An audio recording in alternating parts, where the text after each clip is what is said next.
Welcome everyone to Living with the Times. This week's Torah portion is Yitro, where we received the Torah.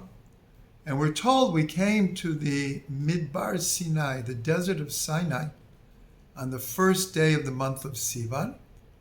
And it says, V'yichan sham Yisrael neged ahar. Israel camped across from the mountain.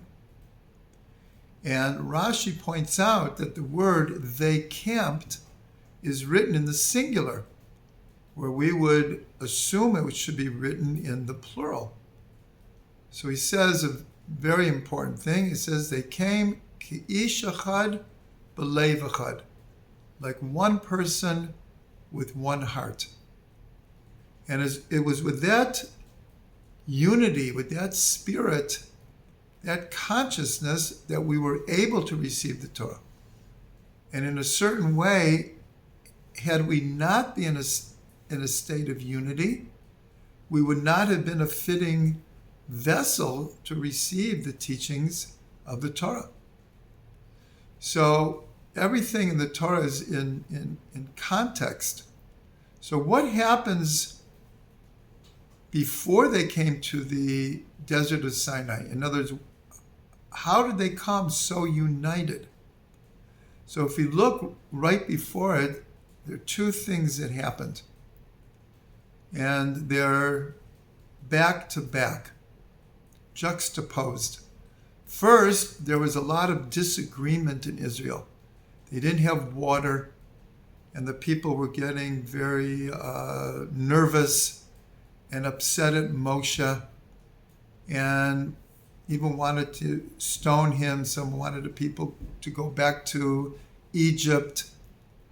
And God commanded Moshe to take his staff and to hit the rock and bring water forth. So Moshe did so. And then it says the names of these places where there were these disagreements about water was Masa v'Meriva. These words come from trying or testing and disagreement, contention. Masa Meriba. And then it says that the people tested God and said, is God among us or not? So this was considered, what an outrageous statement. God had just performed 10 miracles, 10 plagues, brought us out of Egypt, split the sea, brought water from a rock, and the people ask, is God among us or not? The very next verse is, Vayavo Amalek. And then Amalek came and fought with Israel in Rephidim.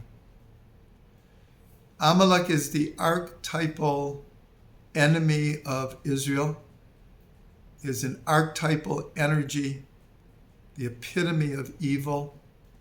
As it says in the Haggadah that we read on Pesach night, in every generation they rise up against us to destroy us. That is the energy of Amalek in every generation. So here we see a juxtaposition that the people doubted God's presence, doubted God's caring for the Jewish people. And immediately Amalek comes. But the more important thing is the names of these places, that the people were fighting with each other. There was anger, there was contention. And then comes Amalek. So the Torah is archetypal. The Torah is eternal. And the stories in the Torah repeat themselves in every generation and within every person. So everyone knows that before Simchat Torah, on October 7th, the whole year before, there was terrible contention in Israel over what was called judicial reform. But in a certain way, it was just an excuse for the polarization that has been happening for a long time. And everyone was commenting they had never seen such anger and such contention and such division. And then Simchas Torah comes. So we see exactly the way it's written in the Torah is the way it played itself out in our lives right now. It's quite astounding. This is what's called living with the times, that the Torah is archetypal and eternal.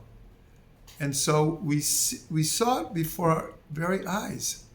But then what happened after Simchas Torah?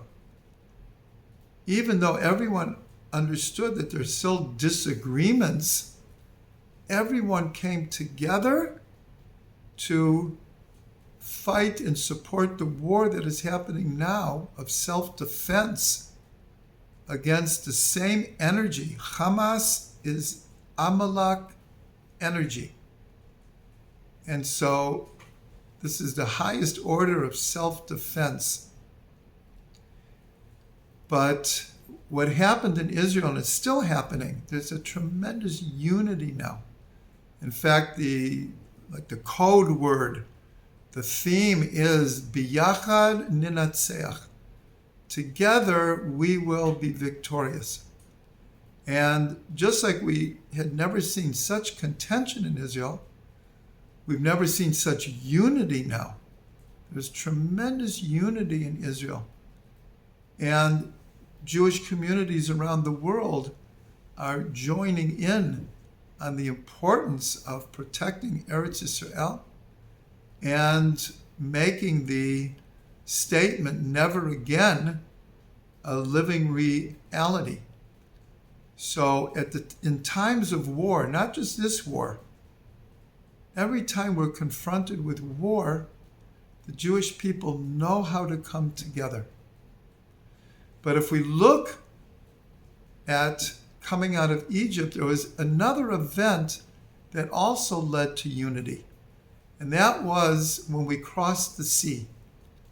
When we got to the sea, it was the seventh day after leaving Pesach.